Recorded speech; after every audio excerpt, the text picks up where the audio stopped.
March 12, 1938. June 10, 1938, the United States becomes a member of Interpol. As soon as Hitler annexes Austria, he fires and imprisons the head of the Austrian Federal Police, Stubel, replaces him with a previously imprisoned Nazi named Otto Steinhausel, who then assumes, because he becomes head of the Austrian Federal Police, and recall that by prior agreement among the members of Interpol, due to an internal dispute, the head of the Austrian Federal Police was president of Interpol. Otto Steinhausel, the Nazi, was president of Interpol at the moment at which J. Edgar Hoover's FBI became a member of Interpol.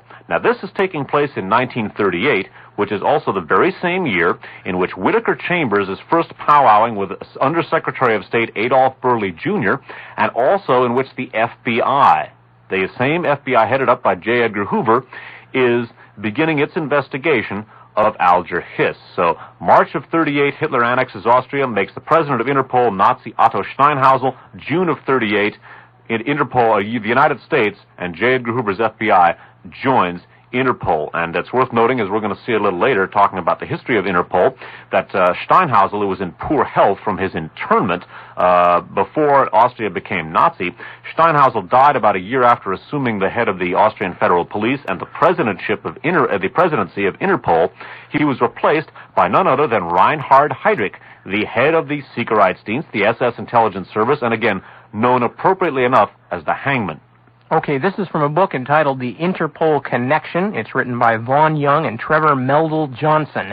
That last name is Meldal-Johnnsen. It's copyright 1979 by the Dial Press. It says as follows: in spite of Hoover's activities, this of course is J. Edgar Hoover, in spite of Hoover's activities against pro-Nazi sympathizers at home, documents obtained under the Freedom of Information Act reveal that the FBI actively cooperated with the Nazi Interpol for a year and a half after Europe had fallen to Hitler, and that Hoover consistently maintained the fiction that the ICPC was an, quote, independent organization. On March 28, 1939, the State Department telephoned the FBI to ask if Germany had taken over control of Interpol, quote, or whether the FBI had any information along that line, whatever. Hoover replied that, quote, the meeting in Berlin is merely being held in Germany this year. The organization is an independent entity which holds its meetings in different countries at different times, unquote. We'll get back to that. Of course, this was after Germany had taken over Austria and Interpol, imprisoning some of its officials and installing its own puppet Steinhausel as president, after releasing him from jail in Vienna. During this time, Hoover's relations with Interpol officials were extremely cordial. For example, W. Fleischer, a Third Reich criminal police commissioner and a Hoover admirer, wrote to the FBI chief on June 26, 1939, thanking him for the FBI's annual report and proudly informing Hoover that the Reich's fingerprint division had 772,371 fingerprint records. He enclosed a photograph of Berlin's new police laboratory and concluded by saying, quote, may I ask you a personal favor? I should be deeply grateful to you if you could send me a photograph of yourself with a little dedication. Hoover sent him an autographed photograph. This was after the fall of Czechoslovakia. Let me go back and touch on one thing real quickly. That is, again, now, the State Department, which at this time was the Roosevelt government State Department, the New Deal Roosevelt government hated by the right wing in this country. Of which Alger Hiss was a member. And to become a leading proponent of decontaminating American business and their connections with the Nazis later on. The Roosevelt State Department contacted the FBI, asked them if Interpol had been taken over by the Nazis, which in fact it obviously had, and Hoover told them no, and in fact flat out lied to them, and at the same time was carrying on friendly correspondence and sending autographed pictures to young Nazi police commissioners. Okay. I got another section here, yes, I know. Okay, and we're going to talk about this in a moment. Now, bear in mind, once again, now what we're talking about here is not necessarily a connection of this to this to this is, is circumstantial. What we're talking about are trends. We're talking about trends within the American business establishment before, during, and after the war to at all times, and of course right-wing elements of the government, to at all times make common causes with fascism rather than with democratic forces within their own country. We're talking about a consistent policy, and there's no other way to put it than that. A consistent policy of American interests before, during, and after World War II, making common cause with the fascists, not only against communism, but in fact against democracy. And in the very last part of this show, when we talk about McCarthy, we're going to give you one of the most flagrant examples of that I have personally ever seen. Keep in mind the timetable now, too. 1934, 1935, Alger Hiss is working for the Nye Committee, exposing the industrial connections between the U.S. and Nazi Germany. And this was in the relatively early stages of those connections, okay? 1938, Whittaker Chambers, apparently, at least for a while, a Russian spy, although perhaps he was a double agent. He keeps the almost life-size portrait of Hitler over his fireplace, believed by some to be a German spy, meets with Adolf Berle to first place the accusations against Hiss before World War II. FBI begins investigating him at that same point. FBI joins the Nazi-dominated Interpol at that point. Chambers is deep-sixing news about the partisans' democratic governments being set up after having worked against Hitler in 1944, and then Hiss becomes president of the Carnegie Endowment for Peace. Okay, now you heard in the last section that I just read about Hoover after the fall of Czechoslovakia corresponding warmly with police officials of Nazi-dominated Interpol.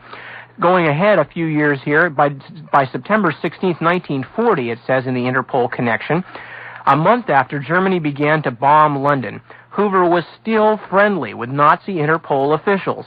After receiving materials on passport standardization from Interpol in Berlin, Hoover politely acknowledged their receipt and, as a routine matter, with no mention that anything was out of the ordinary, forwarded a copy of the passport data to Adolf A. Berle, Jr., Assistant Secretary of State. I hope you remember that name.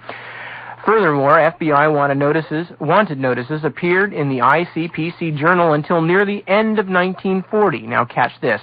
That year, 4 of the wanted notices described the criminals in a uniquely un-American way: Jewish race. In 1940, the head of the German security police, Reinhard Heydrich, later known as the Hangman, consolidated his position by becoming president of Interpol. Steinhausel, whom the Germans had placed as head of Interpol after the Anschluss, had died from tuberculosis a year after taking over as head of Interpol. And Heydrich announced that, quote, since the adoption of a resolution in 1934, the head of the Vienna police has been the president of ICPC. Austria is now an integral part of Germany, and the resolution concerned should therefore apply to the director of the Sicherheitspolizei of the Third Reich. According to the ICPC magazine, the resolution was unanimously accepted, as was a vote to move the Commission's headquarters to Berlin. However, it appears that the vote was conducted by mail, and those who did not reply were considered in favor of the proposal. On April 15, 1941, the organization and all of its permanent administrative machinery was moved to the Berlin suburb of Wannsee. Okay. Wannsee. Remember that name. Now, of course, Wannsee was the same Berlin suburb where the Reichssicherheitshauptamt, the RSHA, the top Reich Security Bureau, was located. Okay? Now, the Wannsee Institute, which was an espionage organization against Russia set up by the Sicherheitsdienst, headed at this time, of course, by Reinhard Heydrich. The Wannsee Institute was headed by Michael Akhmetelli and included Emil Augsburg, was not only used for espionage against Russia, but it was very much involved, as we've seen, with Hitler's final solution, his extermination of the Jews. Okay, now Interpol was actually part of the Reichssicherheitshauptamt. Continuing now with the Interpol connection by Vaughn Young and Trevor Meldal Johnson. Organizationally, Interpol was located in the RSHA, the Reichssicherheitshauptamt, the National Department of Security. The combined national headquarters of the SD and the SIPO, the new branch of the German police that linked the Gestapo, the secret state police, and the Kripo, the criminal police. So recouping that now, The RSHA consists of the SD, which is the SS Intelligence Service, the Sicherheitsdienst, and the SIPO, S-I-P-O. The SIPO consists of the KRIPO, K-R-I-P-O, which is a nickname for Kriminalpolizei, and the Gestapo, which is a contraction of Geheimstaatspolizei, or secret state police, okay? So Interpol is actually part of the very same RSHA in the very same Wannsee that the Wannsee Institute was located. And as we've seen, two of its top officials, its head and one of its top,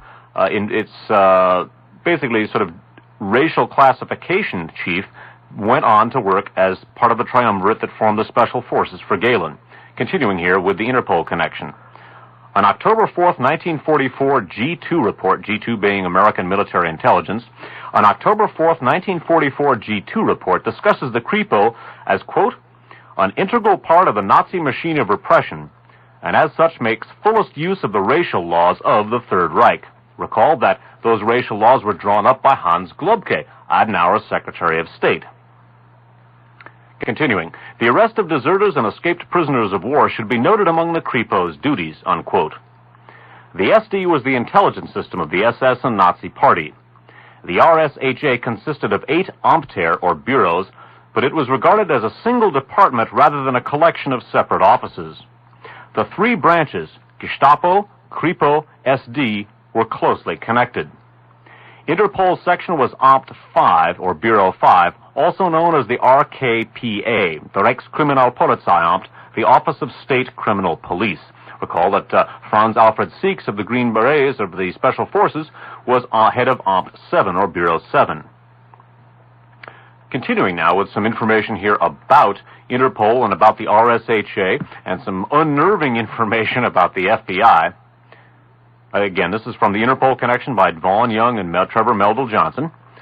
An undated Allied Control Authority memorandum relating to an inspection of the ICPC files discovered in Berlin in 1945 or early 1946 said that, quote, despite its close connection with the Reichskriminalpolizeiamt, the ICPC apparently tried to maintain international contacts and implications to the end. In 1942, the United States Federal Bureau of Investigation was still carried in a report as a cooperating agency, unquote. There were no further details. And now Young and Meldal Johnson go on to describe some other things concerning Interpol, again, part of the RSHA, specifically part of the Reichskriminalpolizeiamt in 1942. Keep in mind that the FBI, then headed by J. Edgar Hoover, was listed in the files as a cooperating agency. 1 year after the United States and Germany had gone into declared war with each other. On January 20th, 1942, the now infamous Wannsee Conference was held. There, 16 top Nazis, including Adolf Eichmann, were called together by Heydrich to lay out the, quote, final solution to the Jewish problem, unquote. Although the conference has been the subject of nearly every history of the era, only one writer noted that the final solution was planned in ICPC offices. So the Interpol offices were the site for the planning of the extermination of European Jewry, and that took place, that conference, in the aforementioned Wannsee suburb on 1/20/42, and after that, Hoover's FBI is listed as a cooperating agency, unquote. Worth noting, too, while noting J. Edgar Hoover's fascist sympathies, that there's a book which is currently available, which we really don't have time to go into the material here, called Spy Counter Spy by a former British intelligence agent named Dusko Popov, last name P-O-P-O-V. Popov learned of he was an agent in Europe, but learned of Japan's plans to attack Pearl Harbor, relayed them to the United States, and according to Popov, it was J. Edgar Hoover, not Franklin Roosevelt, but J. Edgar Hoover, who prevented the information that Popov relayed to him from being presented to Franklin Roosevelt. So that book is available. It's all around, both in paperback and hardcover. So look around and you'll be able to find it. Now, It's worth noting also that J. Edgar Hoover, after the war, became vice president of Interpol, and not only many French fascists continued to work for the organization, but its Nazi connections remained apparently very intact and operative. As late as 1972, the Interpol president was a man named Paul Dickopf, D-I-C-K-O-P-F, who was head of the BKA, the Bundeskriminalamt, which was the West German federal police, again, the supposedly denazified West Germany. And Paul Dickopf was not only a former Sicherheitsdienstman, a former SD man, but was also an agent of the Gehlen organization, both when it was part of the CIA and when it went to be the West German intelligence service. So these connections were still very, very operative for quite some time after World War II. Now, keep in mind that, again, Hoover was very active against Alger Hiss, along with Adolf Berle, and as we've seen, Adolf Berle and J. Edgar Hoover had no hesitation whatsoever about passport standardization with the Nazified Interpol in 1940, after Nazi Germany was bombing London, when Reinhard Heydrich was president of the organization. And the names, of course, these are the names that crop up in connection with Alger Hiss. Adolf Berle is going to crop up again in just a second. Now, go ahead, Nip. Oh, well, I was just going to say, now before we take our break, we have a little bit more information that we want to relay to you, but we're sort of turning a corner here, so I'm going to make a sort of a brief policy statement here as to the change in the focus of the information now. Now, in a larger sense, what we're looking at, again, and admittedly, we're focusing on a very small area, namely, I guess you could say, the importation of Nazi ideology into the United States security organizations of various sorts. But this is because this is something that we can focus on that people almost never hear about. And this is probably the key thing that comes out of this entire broadcast, is to realize, when you look back on the other things that happened during the Cold War, our precipitation into the war in Vietnam, our continuing Cold War with Russia, our activities in Europe, and various other things all over the rest of the world, the beginning, the formulation of the sort of perverted version of the Monroe Doctrine that has been levied on South and Central America, going clean back into the late 1940s and early 1950s. When you're looking at these things, I think a direct implication that has to be at least considered is this massive importation, essentially, of Nazi ideology into the security apparatus of our countries, at which point it then became official policy, and then the policy was explained to us in light of anti-communism and the need for national security. And of course, this is exactly how it was levied onto Nazi Germany, and during the rise of Nazism, was the danger of Bolshevism and the need for national security. The individual American may not have been guilty of an overwhelming hatred of communism. He had to be taught to hate communism because, in fact, this was the governing ideology of the security apparatus of the country. In fact, I think a better word rather than importation, although certainly much of what has now been incorporated into our national security establishment was imported, I think incorporation might be a better word, for the simple reason that, Nazism, the Third Reich, was not the sort of isolated phenomena that it's generally represented in conventional history. As we've seen, the Nazis, who all along planned to conquer the world, were anti-communist, and their anti-communism was a major point in winning favor with a great many elements all around the world. Many key industrialists favored them, and as we highlight these Nazi connections here for you, the point is that the Third Reich was, sometimes the symbolism, the swastikas, the goose-stepping, the torchlight parades, the monster rallies, and so forth, the Sieg-Heiling, it serves to remove it from our normal experience. It's rendered as something, somehow separate. This crazy man, Hitler, hypnotized everybody and made them all go crazy, and then when he died, that was it. As Gustav Stolper said, denazification was achieved when Hitler committed suicide. The point is that the anti-communist aspect of the Third Reich had tremendous sympathy. It won the Third Reich tremendous sympathy all over the industrialized world, because many key industrialists saw that Nazism or fascism as the antidote to socialism or communism, whatever word you want to use, and that, in fact, these Nazi connections is to highlight the fact that it was not an isolated phenomenon, but rather the Third Reich was part of a series of events, a series of political reaction, of political reactionary events which stretches in an unbroken line from 1917 to the present. Okay, so whether or not you use the term incorporation, or which I agree, I think that is probably a better term, incorporation. What we're looking at next, what the next section of the broadcast is going to deal with, is in fact the coming into prominence in American life, not only of the ideology of National Socialist Germany, but in fact of many of the personages of National Socialist Germany. And we're going to once again check up on the career of Richard Nixon, who certainly always seems to be around the water hole when the Nazis come down to drink. And we've got a couple of other things and some rather revealing things that I had never myself seen before until just recently, and I'm sure a lot of you haven't seen either, on Joseph McCarthy that will curdle your blood. Right, and again, keep in mind the elements that were active against Hiss. Chambers, we've seen his fascist sympathies. J. Edgar Hoover, we've seen his overtly fascist sympathies. And Richard Nixon, the man who defeated Jerry Voorhees, well, stay tuned for his fascist sympathies. We'll be back in just a moment with the last hour of looking back from 1984, the hidden history of the Cold War on Radio Free America on KFJC 89.7 in Los Altos Hills. All right. This is Nip Tuck back with you for the final hour with Dave Emory here live in the studios at KFJC.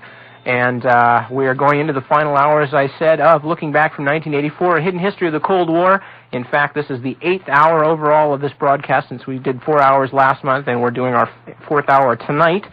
And as we mentioned at the break, we're going to be talking now about some of the direct importation, not only of Nazism, but Nazis into America, and we're going to see the resurfacing once again of that omnipresent character in American politics. Our elder statesman. Our elder statesman. When the Nazis come to call, Dick is always at home, and we're going to see what part he plays in some of this stuff coming up. Now, first off, a very necessary thing to understand that Dave is going to explain is about the fact of Nazism and the fact that not all of the people who were Nazis were in fact Germans, but that there were several native groups of fascists all over Eastern Europe in particular, as well as groups like the Vichy French and other occupation groups in Western Europe who embraced the Nazis with open arms, and in fact, in many cases, even outdid the Nazis in the kind of horrors that the Nazis are most famous for. And I would reiterate again a point I made at the beginning of the show. Some of the stuff coming up in this section is rather graphic. If you have a small child, some of it is rather unpleasant. Right. Okay, now, as we've indicated, fascism was a very, very popular movement throughout the world, of course, particularly in Europe, but many people saw many different things in it. Some saw it as anti-communist, and it certainly was anti-communist. It was also much more than that. As we indicated, the Nazis themselves were able to parlay their anti-communism into an extremely effective tool for world conquest by infiltrating many places and organizations that they might not otherwise have been able to get access to.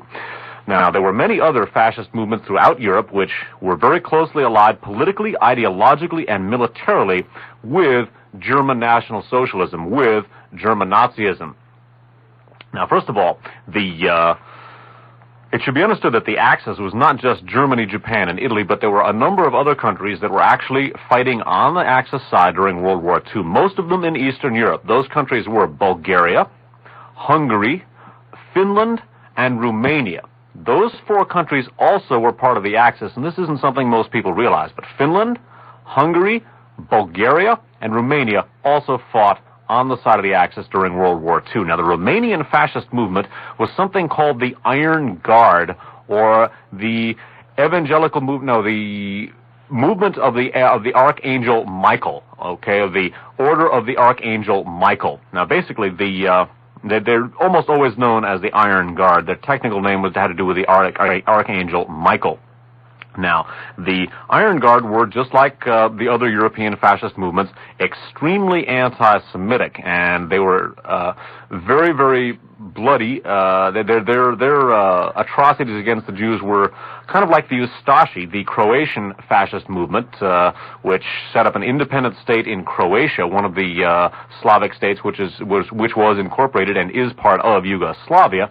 They would not just kill people, but they did so in a particularly grisly fashion. They were very, very atavistic. There was a blood-drinking ritual, which was part of the initiation into the Iron Guard, in which each member not only drank some of the other's blood, but also let an ounce of his own blood into a cup, which was then passed around as a sacrament. Now, the leader of the youth wing of the Iron Guard was a man named Viorel Trifa, Viorel Trifa, Trifa. Trifa was head of something called the Green Shirts, which were the youth wing of the Iron Guard, basically just like the Hitler Youth. Now, Viorel Trifa, one of the incidents in history that he is best known for is a vicious pogrom that he set up in 1941, I believe it was, that signaled the start of the Iron Guard revolt. And basically, he kicked off an attempted revolt to overthrow the government of Romania. Now, keep in mind, this is the Romanian fascist movement we're talking about, and he gave a fiery speech which resulted in a bloody pogrom, a slaughter of thousands of Romanian Jews, and it's worth noting that under the Iron Guards and Third Reich's activities, under the final solution, only 300,000 of Romania's 800,000 Jews eventually survived. It was the third largest Jewish community in Romania. They were mostly exterminated, and the Iron Guard revolt, which was to culminate in the ascension of the Iron Guard to power, was kicked off by this pogrom, by a mass slaughtering of Jews, and that was triggered by a fiery speech given by Viorel Trifa. Now, bear in mind one other thing here, which is that this is not merely for the sake of pointing out the savageries of war, but Viorel Trifa is going to play a key part in the United States in just a matter of moments as we move along. Now, this book that we're reading from is Wanted, The Search for Nazis in America, written by Howard Bloom, B-L-U-M, copyright 1967, Quadrangle Books. And he's speaking about that self-same speech that started the Iron Guard revolt and pogrom. From the statue of King Michael, Viorel Trifa delivered the speech which he and Sima had hoped would initiate a new revolt. Trifa, according to eyewitnesses, began cautiously, talking in a steady, calm voice. Below him, the square was packed with 6,000 listeners, and the crowd continued to increase. This war started, Trifa began, with the French Revolution. The origin of the old world was these miraculous words: liberty, equality, and fraternity. These words liberated the people from one tyrant who had enslaved them and, instead, delivered them to hundreds of thousands of tyrants exploiting these principles. People were never equal, not even in the first days of the revolution. These ideas of equality served a category of people who enslaved others and profited by these confused ideas. These ideas, Viorel Trifa said, these ideas of equality served the kikes. The kikes of Europe have intensified their struggle for emancipation at the moment when the revolutionary spirit reached the Rhine. The leadership of the people has fallen into the hands of a group of kikes and Jew lovers who are ruling everything, especially history. The League of Nations has served the interests of Jewry to dominate the world. London has become the center of world capitalism. On the shores of the fabulous Albion, Jewry has found a good place from where it will spread its spiderweb over the entire world. Trifa's voice now rising, the crowd intermittently shouting and applauding ferociously. He concluded his hour-long speech in a hoarse scream. Even if Adolf Hitler had done nothing else than wage this huge struggle of National Socialism which leads to the unmasking of the fight against Judaism, he would still have risen to great peaks of history as he blazed a new path. All right, the book goes on to describe how this group of people, thousands and thousands of people, whipped up into a fever pitch, stormed into the Jewish quarter of Bucharest and basically burned it down, killed thousands of people. Going on in the book, summing up, Howard Bloom says, during the 3-day Iron Guard revolt, the Romanian press reported that 118 Jews were killed and 26 were wounded. That's what the Romanian press said. The true death toll, as estimated by Jewish sources, was between 4,000 and 6,000 in Bucharest, and nearly 10,000 throughout the country. That's in 3 days. As Dave mentioned, the figure by the end of the Iron Guard period in Romania was somewhere approximately 500,000. Jews killed, but that's perhaps 10,000 killed in 3 days during the Iron Guard revolt. Okay, moving along, in Wanted, the Search for Nazis in America, it says, and this is a report from the president. This is, Dave, maybe you better fill this in on where this All right. Now, well, basically, what this is a report from, I believe it was the Romanian it was an organization of Romanian Jews that was in the United States. Specifically, the Jewish Telegraphic Agency was the actual source for this information. Now, this comes in the context of a meeting of these Romanian Jews, which was attended by a man named Dr. Kramer, last name Kremer. Now, Dr. Kramer was a Romanian Jew who emigrated to the United States, and although his family survived the Iron Guard horrors, he was very, very active. He lost many of his relatives in the Iron Guard atrocities and in the Nazi atrocities, because eventually they hooked up with the Third Reich, both military and politically, and eventually many German troops were in Romania. And Dr. Kramer was very active against VRL Trifa, both during the war when he was attempting to do what he could to sort of ease the situation of Romanian Jewry, and after the war when he pursued VRL Trifa. Okay, so again, this is the president of the Jewish Telegraphic Agency, the president reading the report of the Jewish Telegraphic Agency, and it says, "On Wednesday afternoon," the president continued reading, "the Gardist General Staff ordered the destruction of the Bucharest Jewish quarter and the murder of its inhabitants.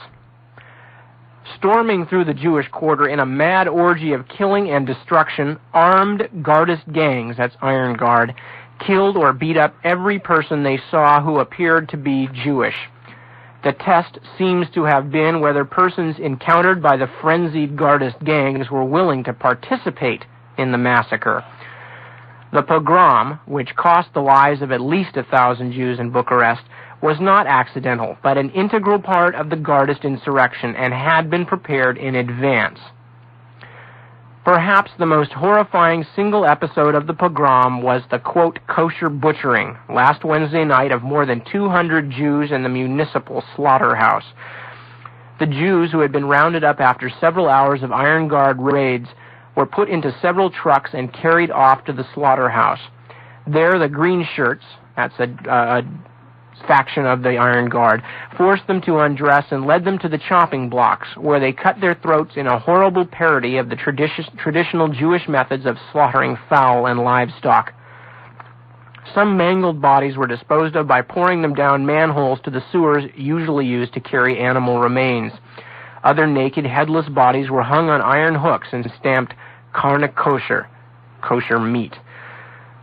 The organization president had to stop. He needed to compose himself before continuing.